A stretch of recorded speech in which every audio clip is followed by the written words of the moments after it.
एक साधु था और उसके साधु के साथ में कुछ सन्यासी थे और कुछ गृहस्थ थे। वो चल रहे थे, कई दिनों तक रास्ता चल रहे थे। उसी बीच में एक गाँव के कुछ ऐसे लोग मिल गए, जिसके जीवन में कई प्रकार की सिवाय दुःख के और सिवाय पीड़ा के और सिवाय सफलता के और बस वो जब जहाँ रहे वो हारते रहे, जहाँ रहे वो उस पीड़ा में रहे, जहाँ रहे वो फेलियर बनते रहे। ऐसे कुछ समूह आ गए और आकर के उस महात्मा जी से कहा कि ये ज़रा हम बहुत फेल हो जाते हैं, अब हमारी ज़िंदगी में हम करते-करते थक गए हैं, अब हम निराश हो गए, घनघोर निराश और जीवन में अब कुछ बच नहीं गया, हम कुछ कर नहीं सकते। वो अपने आप में इतना टूट गया था कि उसको लगता था कि अब उस जीवन में कुछ बचा नहीं रह गया, कुछ बचा ही नहीं रह गया है। अब वो तो महात्मा जी बोलते हैं, चलिए ठीक है, हम ज़रा सफ़र कर रहे हैं, आप भी हमारे पीछे आ जाइए, देखते हैं कि रास्ते में क्या मिलता है। जब रास्ते में चलने लगे, तो जो महात्मा जी थे, वो उसको अभाव नहीं दिखता था। उस समय वह अपने आप को अपने लाइफ़ को ऐसे ढाल लिए थे कि सारे अभाव उनके स्वभाव के अंग बन गए थे। अब जो गृहस्थ था, जो सुविधाभोगी था, जिनको हर तरह से सुविधाएँ मिलते थे, अब उनको पग-पग पर अभाव लगने लगा। अरे! घर में हम थे तो ऐसे खाते थे, हम घर में रहते थे तो ऐसे पहनते थे, हम घर में रहते थे तो ऐसे बिस्तर पे सोते थे। हमारे पास हम रात में सोते थे, देर दिन तक जागते थे। अरे! कोई कुछ था नहीं, अब यहाँ तो बड़ा झंझट हो गया। आप उबड़-खाबड़ रास्ते में चलो, यहाँ कुछ नहीं है, सारे मच्छरों का सामना करो, फिर खुद बनाओ, खुद खाओ। अरे बाप रे! अब यह जीवन उनको बड़ा कष्टकर लगने लगा। पहले का जो जीवन था, वो उसको बहुत कष्टकर मालूम हो रहा था। लेकिन जब साधु महात्मा ने अपने साथ उसको कर लिया, तब यह जीवन उससे भी उसको बड़ा कष्टकर लगने लगा। अब बड़ा उसके बीच में पसोपेश हो गया कि मेरा पहला जीवन कष्टकर था कि आज का जीवन कष्टकर है। अब देखो उन्होंने घर में रहते हुए जो उनको सुविधाएँ मिला, जो उनको एक चांस मिला था अपने लाइफ़ को बेहतर करने का, जो लाइफ़ को सेट करने का, अपने आप को दिखाने का, तो तब भी वह आदमी अपने आप को फेलियर समझ करके, कष्ट समझ करके वो रोता रहा। अब उसको तकलीफ़ में है, अब आत्मनिर्भर होने के बजाय वो यहाँ भी अभाव देख रहा है। तो मनुष्य का स्वभाव है कि जहाँ-जहाँ वो अभाव देखेगा, तो फिर वो गोल्डन चांस को खो बैठेगा। क्योंकि जब आपके दृष्टि में अभाव दिख जाता है, तो फिर वो अभाव में आप फेलियर हो जाते हैं। लेकिन यदि जो परिस्थितियाँ हैं, उसके अनुकूल अपने स्वभाव को यदि आप ढाल लेते हैं और उस स्वभाव में यदि आप अवसर देख लेते हैं, उस अभाव में यदि आप अवसर देख लेते हैं, अपने आप को चेंज करने का अवसर देख लेते हैं, अपने अंदर को पहचानने का अवसर देख लेते हैं, अपने क्वालिटी को डेवलप करने का अवसर देख लेते हैं, अभी कुछ करने का आपको मौका मिला है, ये आप उसमें देख लेते हैं कि मैं तो पहले कभी पैदल चला नहीं, चलो अब पैदल चलने का मौका मिला है, मजा लिया जाए, चलो उठाया जाए। पैर में जूते अब फट गए, कोई बात नहीं, अब खुले पैर से चल के देखते हैं। अब हमने तो घर में खूब खाना खाया-पिया और अ, खूब स्वादिष्ट व्यंजन लिए, चलो अब हाथ से पका के जंगल में देखते हैं। यानी कि आप रोने, गाने और चीखने के बजाय यदि आप उसको अवसर मानते हो, तो वह अवसर आपका गोल्डन अवसर हो सकता है।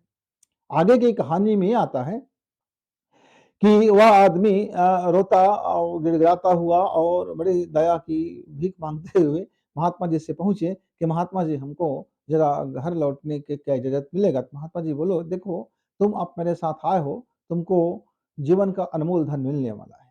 बहुत बड़ी चीज़ तुमको मिलने वाला है। तुम शायद जिसकी तुम कल्पना नहीं है, वो तुमको मिलने वाला है।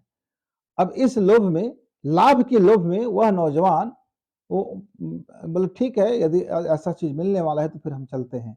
और अगले दिन का पड़ाव शाम होने से पहले दोपहर का वक़्त था। ऐसा कहा जाता है कि उस पहाड़ी के मार्ग से बीच में से वो पहाड़ी जो था वो दोनों अलग-अलग हो गए और उस पहाड़ी में उसको अनमोल चीज़ दिखाई दिया। उसको वो सारा लगा कि अब यहाँ जीवन इतने खजाना है इस जीवन में, इतनी शानदार चीज़ है यहाँ, यहाँ इतनी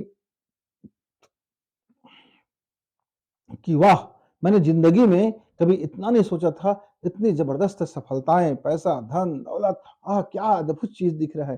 तो उस महात्मा जी ने कहा कि आप जाइए, दरवाज़ा खुला हुआ है और आप अपनी जो आपकी हैसियत होगा, जो आपकी पात्रता होगा, जो आपके पास रखने का सामान होगा, आप अपना उठा लीजिए, अपनी सफलता उठा लीजिए, अपनी धन, दौलत, शोहरत जो चाहते हो वहाँ आपको मिलेंगे। एक बार ये दरवाज़ा खुला हुआ है।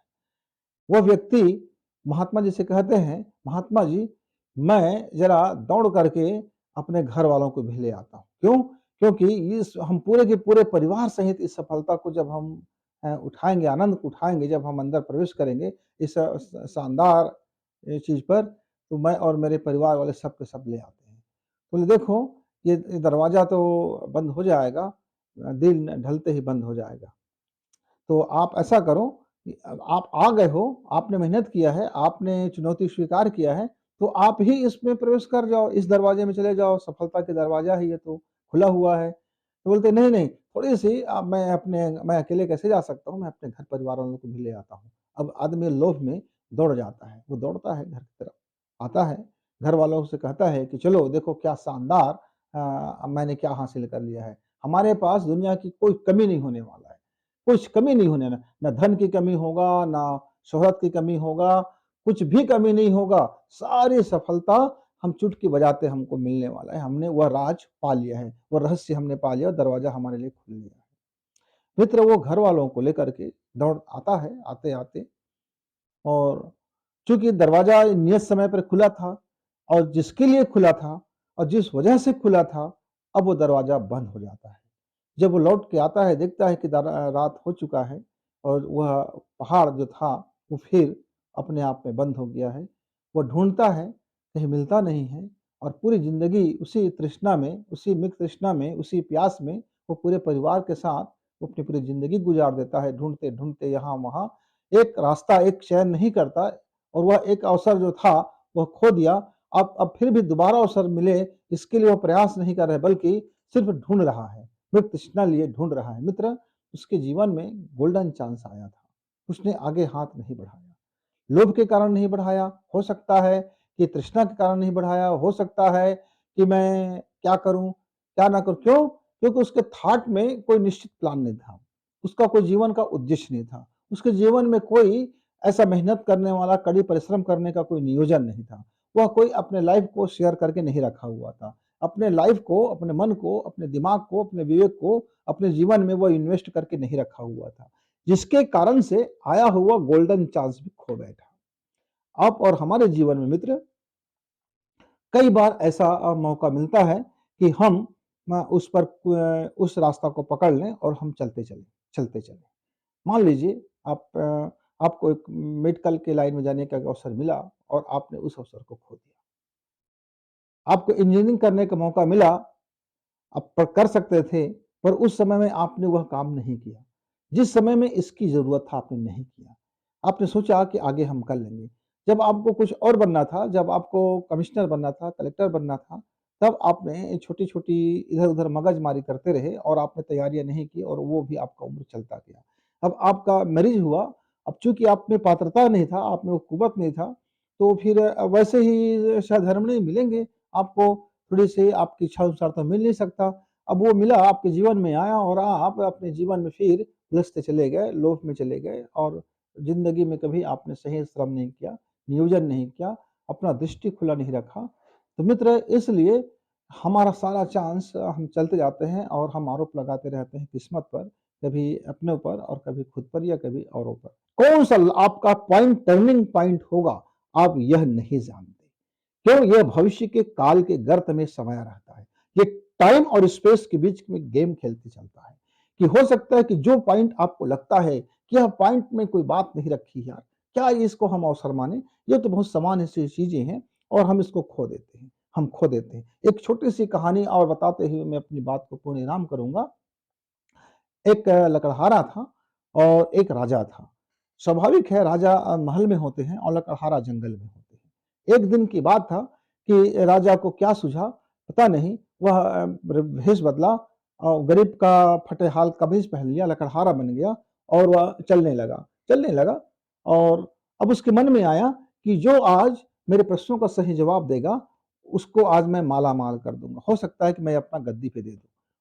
फिर उसने बारी-बारी से नगर में अलग-अलग घरों में गए, अलग-अलग लोगों के पास गए, विद्वान जनों के पास गए, बड़े-बड़े लोगों के पास गए, हर तरह के लोगों के पास गए और जाते गए, वो बड़ा न मन में निराश होता गया कि हर आदमी मुँह से तो जवाब दे रहा है, पर कर्म से कोई जवाब नहीं दे रहा है। सबका नियत सही नहीं है, कोई परिश्रमी नहीं है, ये सब बड़े आलसी खोर हो गए हैं। इनके तो जीवन में छी और थू से पूरा भरा हुआ है। इनके जीवन के आंगन में कैक्टस से भरे हुए हैं और इनके दिमाग में बड़े-बड़े जहरीले और कटीले विषैले नाग बैठे फन मारते हुए बैठ रहे हैं और इनके अंदर में जेहन में पूरी तरह से कालिमा और तवस से भरा हुआ है। किसी में थोड़ी उजास है, किसी में उजास होने का नाटक है, किसी में उजास होने का ढोंग है और वह अपने शहर और पूरे नगर को छानते गए और बड़ा निराश हो गया, हताश हो गया।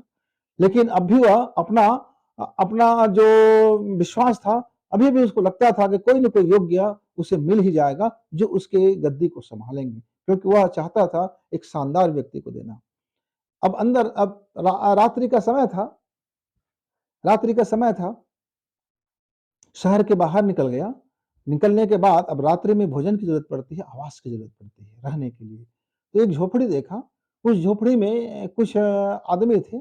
जाकर के उसको दुआ सलाम हुआ, नमस्कार हुआ और उनसे कहा कि भाई मैं यात्री हूँ, क्या मुझे जगह मिल जाएँगे?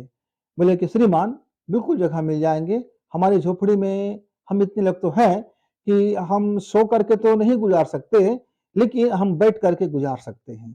और हमारे पास जो रोटियाँ हैं, हमको एक-एक रोटी तो नहीं मिलेंगे, लेकिन ऐसा है कि हम भूखे पेट भी नहीं सोएँगे। हमारे लिए रोटी है और पानी की व्यवस्था तो है। हम जो रोटियाँ हैं उसे मिल-बाँट के खा लेंगे और जो पानी है उसे पी लेंगे और रात हम बैठ के गुज़ारा कर लेंगे।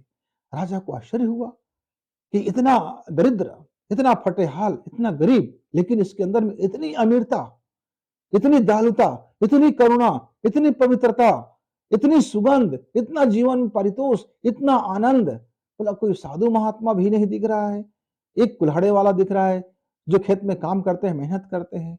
अब राजा जो बैठा हुआ था, अब कुछ देर के बाद वो क्या देखते हैं कि एक साधु मंडली आया और साधु मंडली आया और आने के बाद उसने भी कहा कि क्या हमको आपके घर में रहने को मिलेगा? तो उन्होंने उनका भी स्वागत कहा।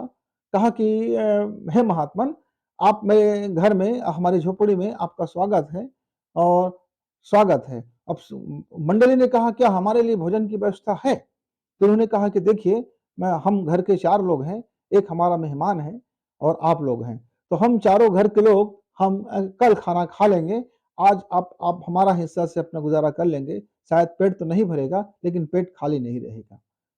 और हम पानी पी के गुज़ारा कर लेंगे। अब सोने के लिए जगह तो नहीं है और बैठ के हम गुज़ारा भी नहीं कर सकते क्योंकि हमारी झोपड़ी छोटा, लेकिन एक चीज़ है महात्मन कि हम खड़े-खड़े रात गुज़ार सकते हैं और बाहर की इससे हमारी सुरक्षा होता रहेगा। मित्र, इस घटना को देख कर के राजा के आँखों से आँसू बह निकला। वह राजा वह राजा दहाड़ मारकर रोने लगा। वो कहने लगा कि मैं इस दोनों में मैं महात्मा किसको समझूँ? उसको मैं बोला कि इस दोनों में महात्मा मैं किसको समझूँ? महात्मा मैं उसे समझूँ जो ये जो क कर्मशील व्यक्ति है, जो कर्म करता है, जो अपना खेती-किसानी करता है और ज़रा भी तनिक भी लोभ नहीं, ज़रा भी लाभ की लोभ नहीं, ज़रा भी शोहरत की लोभ नहीं, ज़रा भी अपने स्वार्थ की लोभ नहीं, वह त्याग कर सकता है, निछावर कर सकता है, अपनी अंतिम कौर भी जो लोगों को दे सकता है, अपनी एक-एक जगह लोगों के लिए खाली कर सकता है। इनका दिल कितना बड़ा है, इनका दिल इतना बड़ा है कि मेरा राज्य भी इससे छोटा पड़ रहा है।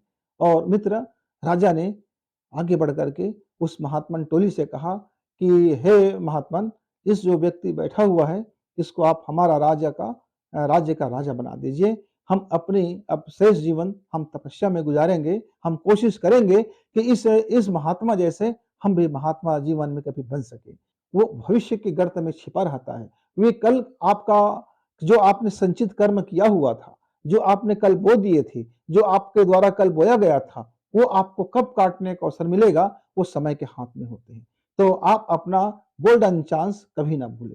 किसी भी क्षण आप एग्ज़ाम में पास हो सकते हैं। किसी भी क्षण आप उस गोल्डन अवसर को आप भुना सकते हैं। तो जीवन में जब भी कोई अवसर मिले, वो अवसर आपका गोल्डन अवसर समझ करके आप अपने जीवन को यदि 100% करते हो, तो निश्चित तौर से आपके पूरी जीवन सार्थक होगा, पूरा जीवन सफल होगा, पूरा जीवन में खुशी होगी, पूरे जीवन आनंद से भरेगा और पूरा जीवन में आप सिर उठा के जिएँगे।